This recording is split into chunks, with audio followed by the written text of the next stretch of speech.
రాజ్యసభ అవకాశం ఇచ్చిన కాంగ్రెస్ అధిష్టానానికి ధన్యవాదాలు తెలిపారు ఎంపీ వేం నరేందర్ రెడ్డి. తెలంగాణ సమస్యలపై పార్లమెంట్లో రాష్ట్ర ప్రభుత్వం తరపున పోరాడతానన్నారు. కాంగ్రెస్ నాయకత్వం తనపై ఉంచిన నమ్మకాన్ని నిలబెట్టుకుంటానన్నారు. తెలంగాణ అభివృద్ధి కోసం కృషి చేస్తానని చెప్పారు Vem Narender Reddy. Vem Narendra Reddy, having been elected a member of the Council of States, do swear in the name of God that I will bear faith and allegiance to the Constitution of India as by law established, that I will uphold the sovereignty and integrity of India. Congress party ఇంత గొప్ప అవకాశాన్ని కల్పించి రాజ్యసభకు పోయే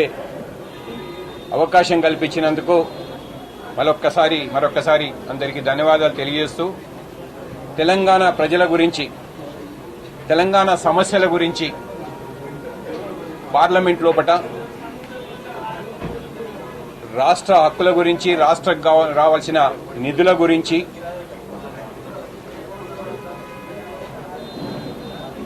తెలంగాణ ప్రభుత్వం తరఫున పోరాటం చేస్తానని చెప్పి, ముఖ్యంగా కాంగ్రెస్ పార్టీ నాయకత్వం నమ్మకంతో నాకు ఇచ్చిన దాన్ని నేను నిలబెట్టుకుంటానని, తెలంగాణ ప్రజలకు ఎల్లవేళలా సేవ కలిగే అవకాశం కలిగింది కాబట్టి తెలంగాణ ప్రజల యొక్క వికాసం కోసం, అభివృద్ధి కోసం నేను శాయశక్తులా కృషి చేస్తానని చెప్పి ఈ సందర్భంగా తెలియజేస్తూ, అందరికీ ముఖ్యంగా ఈనాటి నా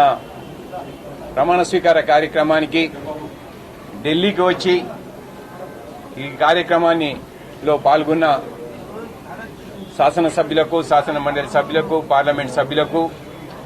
కార్పొరేషన్ చైర్మన్లకు, ఫ్రంటల్ ఆర్గనైజేషన్ ప్రెసిడెంట్లకు,